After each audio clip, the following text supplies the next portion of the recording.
Hi everyone, welcome to BioLearning. In the previous video we have discussed about active and passive acquired immunity. In this video we are going to know about humoral immunity. So what is humoral immunity?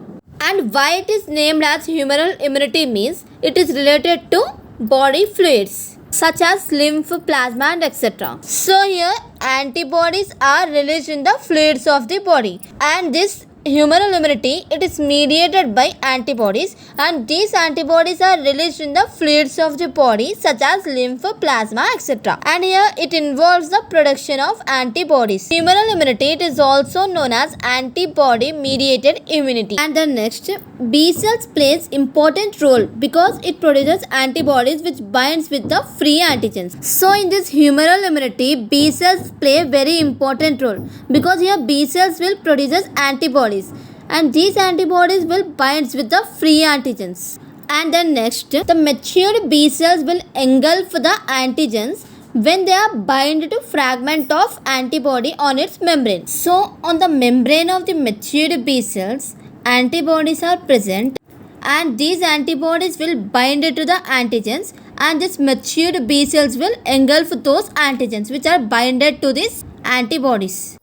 So here this mature B cells will process the antigen as fragments, and they are displayed on the membrane with the help of class II MHC.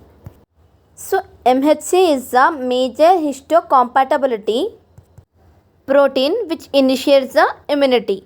So these mature B cells will process the antigens as fragments. So here these fragments of antigens are displayed on the membrane of this mature B cells with the help of this class II MHC proteins only.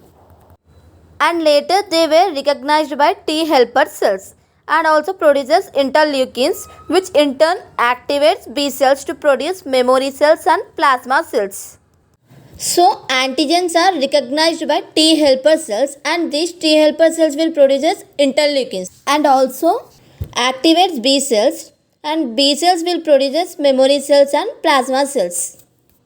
Memory cells will store the information of the previously entered antigens, and here plasma cells, it will release specific antibodies into the plasma or extracellular fluids.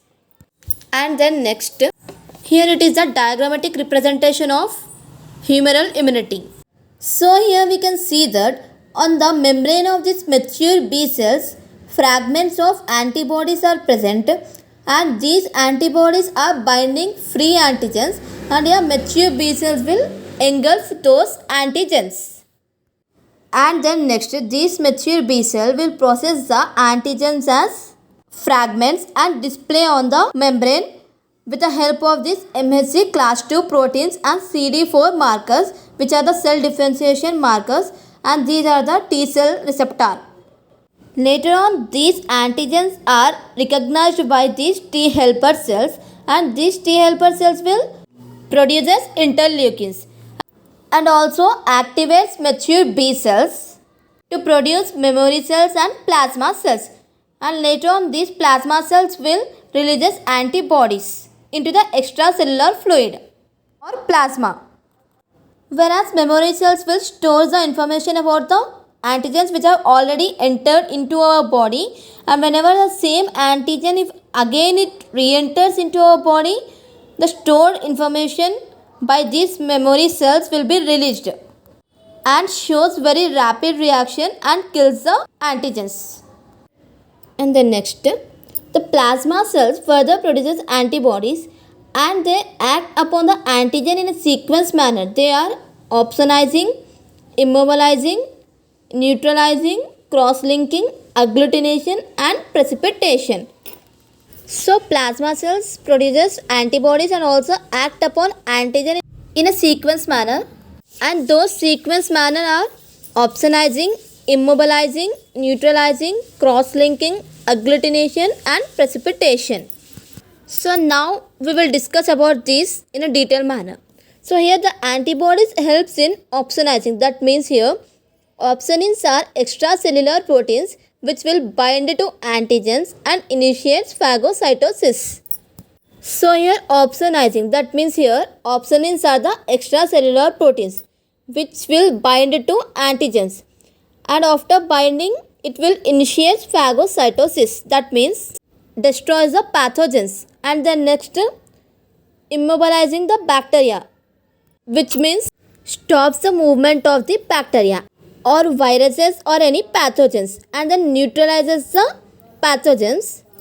Further cross-linking of antigens will be takes place, and these cross-linking will lead to agglutination of insoluble antigens and precipitation of soluble antigens. So agglutination of insoluble antigens means here coagulation of insoluble antigens will takes place. That means here insoluble antigens will be coagulated, whereas soluble antigens will be precipitated. And then next here, antibodies activates phagocytes and complement system. So here the products of antigen and antibody reactions are known as antigen-antibody complexes or immunocomplexes, which are removed by eosinophils or monocytes. These eosinophils and monocytes are white blood cells, which will remove the antigen-antibody complexes or immunocomplexes. And now we will discuss about complement system. So what is complement system? Here in the foreign cell, complement proteins does the formation of membrane attack complex, which will lead to swelling and bursting of that cell.